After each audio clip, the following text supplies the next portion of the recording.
Self-determination. We can no longer stop our youth. Yoruba leaders won. Welcome, my people. Before we continue, let me appreciate those that have subscribed to my channel and those that are visiting for the first time. Thank you for so doing. Please support my channel by subscribing as well. Don't also forget to hit the red button so that each time I upload new video, you will be the first to know. Thank you for coming back. Thank you for being part of this program. So let's continue with our discussion here. The Yoruba people has risen up, especially the elders, to support their youths seeking for self-determination. So let me just read a little bit of what is being stated here. Yoruba youth leader Mr. Sunday Igboho, better known as Sunday Igboho, who came to prominence after he issued an eviction notice to criminal headers in Ibarapa area of Oyo State last month, has declared that it was time for the Yoruba to have their own nation to be called Oduduwa Republic, saying this is the year of freedom for Yoruba nation. He dared any Yoruba leader to campaign publicly for any elective post under the present arrangement. He reiterated his stand while speaking in Ibadan on Wednesday, declaring that the Yoruba were no longer part of Nigeria. He said the Yoruba were now united and with traditional rulers backing them. He had said in the video, "We are no longer interested in being part of Nigeria." The question is, how feasible is this Oodua Republic project for which Sunday Igboho vowed that there would be no retreat, no surrender until the Republic becomes a reality? Now, reacting to Sunday Igboho's declaration, some Yoruba leaders backed him. The Secretary General of Yoruba Council of Elders, Dr. Kunle Olajide, said, "As far as we are concerned, the injustice in the country staring us in the face every minute is very annoying and discouraging. Much as we believe that the current administration would have a change of mind and enthrone equity and fairness, day after day we begin to witness gross injustice and ethnocentrism. This is very frustrating, and this is why we are not quarreling with any of our children, because their future is at stake. If they believe that it does not appear as if this country is fair to them anymore and they are attempting to dissolve the union, we do not quarrel with them. We do not stop them. We had believed in Nigeria and we had thought that the present administration would see reason with us. I was particularly impressed with the speech of the Vice President at the University of Sokoto, where he talked about equity, justice, and fairness to all. But not quite 24 or 18 hours after, justices of the Court of Appeal were appointed, and only a handful of them came from the South. So, it is difficult for us now to discourage our children who believe that it appeared we don't have a future in this country. We are not quarreling with them. We would allow them to exercise their fundamental human rights within the Nigerian law. The first law of nature is self-preservation, so Yoruba people as human beings must dedicate themselves to protecting their lives and property. For too long, we have abdicated the responsibility to the government, but I think with the events of the last 1 year or two, we must now rise up to protect ourselves, protect our forests, and protect our people. I am in absolute support, and we should do everything to encourage Igboho. Our lands have been invaded.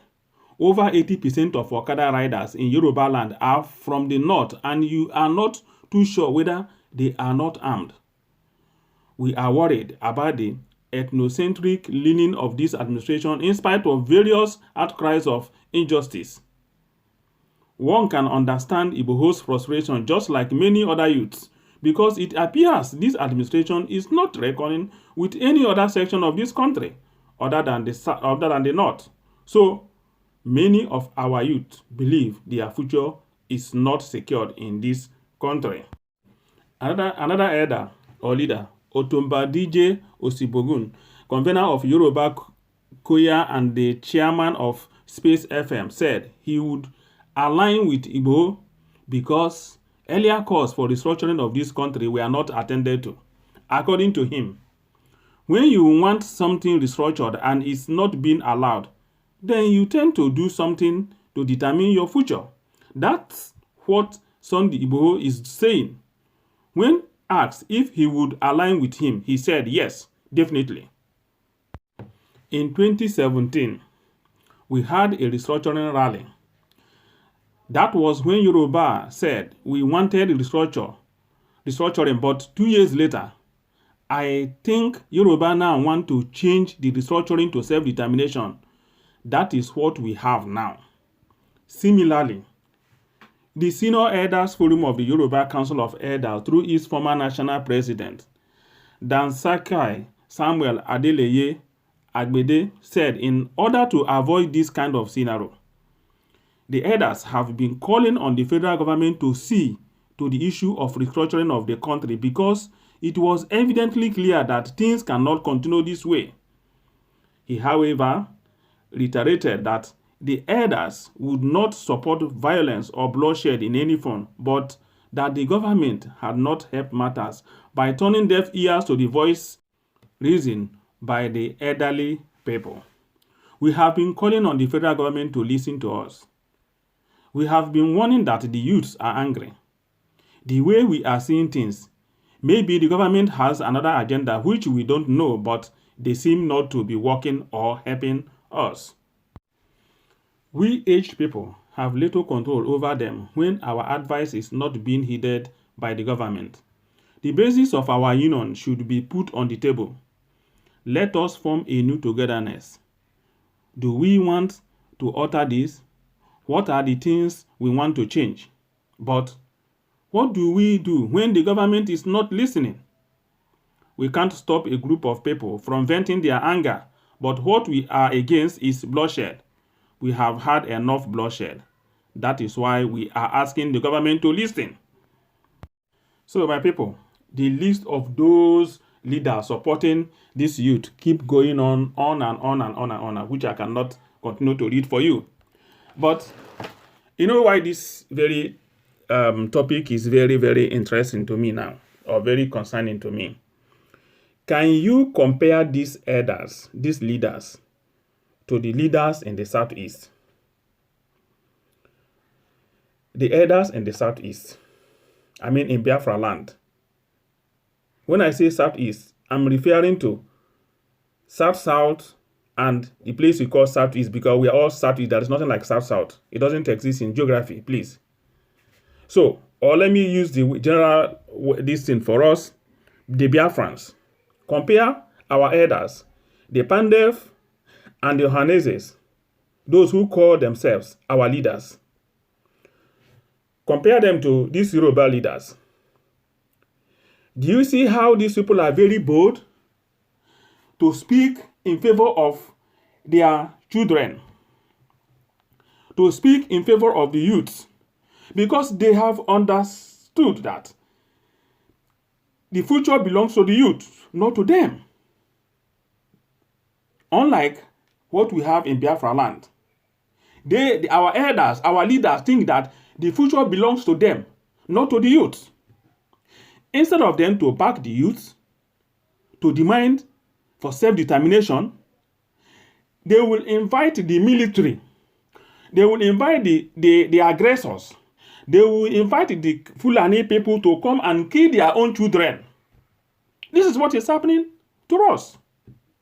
And if we begin to talk against these our leaders and elders, they say, oh, we the youths of the Biafran youths, we are very rude. We don't respect elders. Do you see how elders behave? Do you see how elders respect, know what their children really need? It's a pity what is happening in my area, what is happening in Biafra land. No Pandef leader can come out boldly to state that they support the movement for self-determination. None of them. None. In Ohanese, the same thing. The only elder that is very bold and stand firm is only Mbazrike Amechi. This is the only elder that stood very firm, knew what the children want, know that the future belongs to the youth. Others connived with our aggressors to kill us only because we are asking for self-determination. I thank God so much that God brought somebody like Nnamdi Kanu in that region. This guy is the only person, this man is the only person who could see something, explain it to us, and the youth picked it up. We followed him, and because we know that he was telling us the truth, he's telling us the truth, and he will continue to tell us the truth. He made the preparation for quite a long time to educate us, to make us be aware of the danger in the future. And today, we are seeing it before our eyes. He's not only that he educated us, he also prepared the means to defend our lives and properties by setting up ESN. This ESN he set up, some people from our area are the ones criticizing the ESN. The very, very security outfit that is even saving them, that will save their wives, save their children, their grandchildren. Instead of them to come boldly and even support it, they are afraid, so much afraid, because most of them are already compromised. When we say they have eaten money from the caliphate is controlling them. They say, oh, these children, they don't have respect. They are just accusing them openly. But their actions prove it. Can they compare themselves now to these Yoruba leaders? Do you see how they come openly without fear, without favor? Say they are going to support this man. They are going to support the youth seeking for self-determination because they've been asking for restructuring for years. The government refused to heed to their demand. But our own elders will still be telling you, oh, we keep on fighting for restructuring, keep on fighting for only on newspapers. Nothing more. They've been fighting for it for years. No result. For years, no result.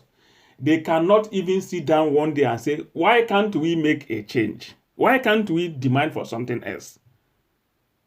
What is that benefit they want to benefit from the hands of the Fulanis? What is that very, very thing that is so interesting in this Nigeria that you cannot seek for self-determination? How to rule yourself, how to secure your land, how to plan for the future of your generation, the generations that is coming. Our own elders, they are only thinking of today, for their own pocket and only for their own family. When our elders are behaving that way, that is why our governors are also doing the same thing. Because if the elders, as elders supposed to behave, back their youth, seeing that what these youth are demanding is correct, they back their youth up, there is no way our governors will be against it. The governors cannot be alone. When the elders are, the leaders and elders are backing the youth, and the youth are listening, then how many are the governors? But because our elders is not behaving like elders, our leaders are not behaving like leaders. That is why the governors, the politicians are also doing what they are doing against the future of our youth. It's very sad. I love these Yoruba people. I love how they do things. You see, they are not scared. Why are they afraid? Why are our own elders afraid? Why are our own leaders afraid? Why? I cannot answer that question. Is it because you are all compromised? That money which this caliphate gave to you is money that comes, they come from your own land. You can put it in your pocket and still do the right thing. Why not? Why not? Instead of killing your own youths because they are demanding for the right thing, please learn from the elders from the Yoruba side. Learn from these Yoruba leaders. Learn from them and change, please.